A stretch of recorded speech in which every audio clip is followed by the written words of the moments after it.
داستان ایمان فروشوں کی جلد اول قسط 6 حصہ 11 ام ارارہ کا اغوا۔ بت کو دیکھ کر میں نے کہا کہ فرعونوں کی یادگار ہے۔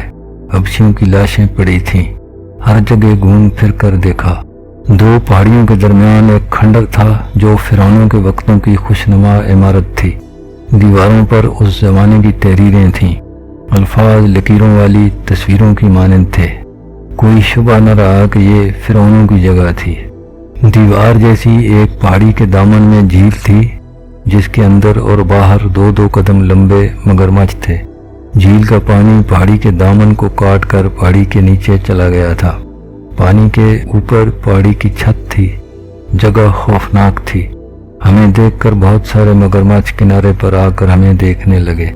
میں نے سپاہیوں سے کہا، حبشیوں کی لاشیں جھیل میں پھینک دو، یہ بھوکے ہیں۔ وہ لاشیں گھسیٹ کر لائے اور جھیل میں پھینک دیں۔ مگرمچھوں کی تعداد کا اندازہ نہیں، پوری فوج تھی۔ لاشوں پر پل پڑی، پھر پروت کی لاش لائی۔ اس نے دوسرے انسانوں کو مگرمچھوں کے آگے پھینکا تھا، ہم نے اسے بھی جھیل میں پھینک دیا۔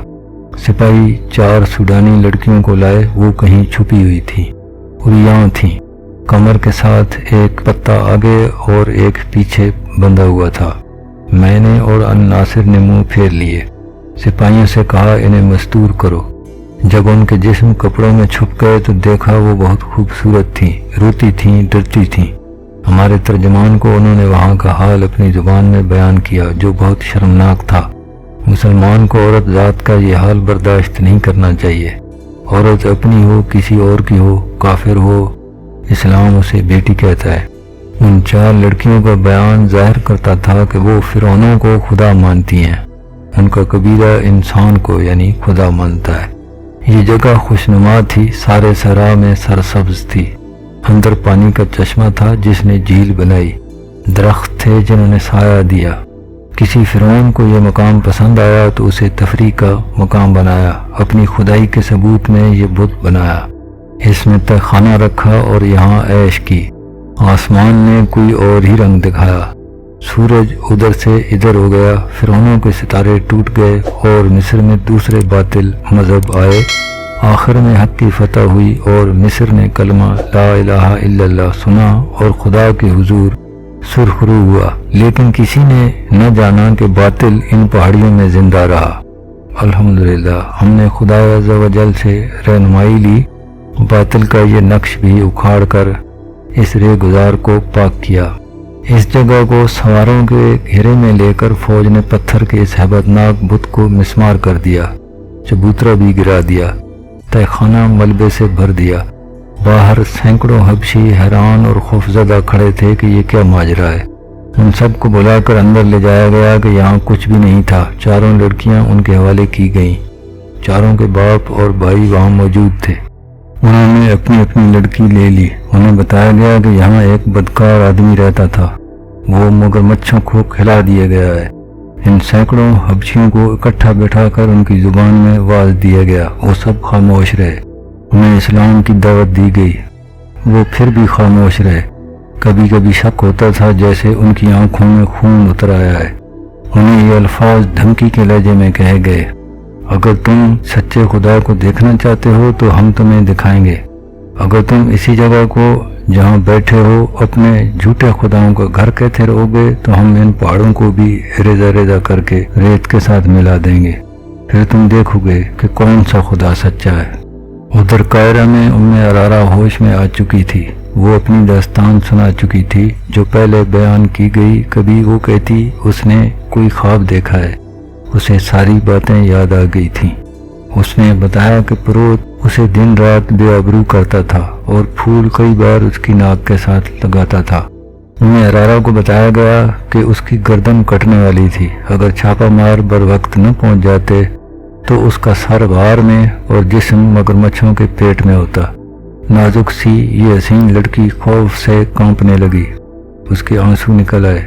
اس نے سلطان ایوبی کے ہاتھ چوم کر کہا، خدا نے مجھے گناہوں کی سزا دی ہے، میں اپنے گناہوں کا اعتراف کرنا چاہتی ہوں، خدا کے لیے مجھے پناہ میں لے لیں۔ اس کی ذہنی کیفیت بہت ہی بری تھی۔ اس نے شام کے ایک دولت مند تاجر کا نام لے کر کہا کہ وہ اس کی بیٹی ہے۔ یہ مسلمان تاجر تھا، اس کا دوستانہ شام کے امیروں کے ساتھ تھا۔ اس وقت کے امیر ایک ایک شہر یا تھوڑے تھوڑے رقبے کے خطوں کے حکمران ہوا کرتے تھے جو مرکزی عمارت کے ماتحت تھے۔ مرکزی عمارت مرکزی وزارت اور خلافت کے ماتحت ہوتی تھی۔ یہ امراء 10ویں صدی کے بعد پوری طرح عیاشی میں ڈوب گئے تھے۔ بڑے تاجروں سے دوستی رکھتے، ان کے ساتھ کاروبار بھی کرتے اور رشوت بھی لیتے۔ ان کے حرموں میں لڑکیوں کی افراد رہتی اور شراب بھی چلتی۔ عرارہ ایسے ہی ایک دولت مند تاجر کی بیٹی تھی جو اپنے باپ کے ساتھ 12-13 سال کی عمر میں امراء کی رقص و سرور کی محفلوں میں جانے لگی تھی۔ باپ غالباً دیکھ رہا تھا کہ لڑکی خوبصورت ہے، اس لیے وہ اسے لڑکپن میں ہی امراء کی سوسائٹی کا عادی بنانے لگا تھا۔ عرارہ نے بتایا کہ وہ 14 سال کی ہوئی تو امراء نے اس میں دلچسپی لینی شروع کر دی تھی۔ دو نے اسے بڑے قیمتی تحفے بھی دیے۔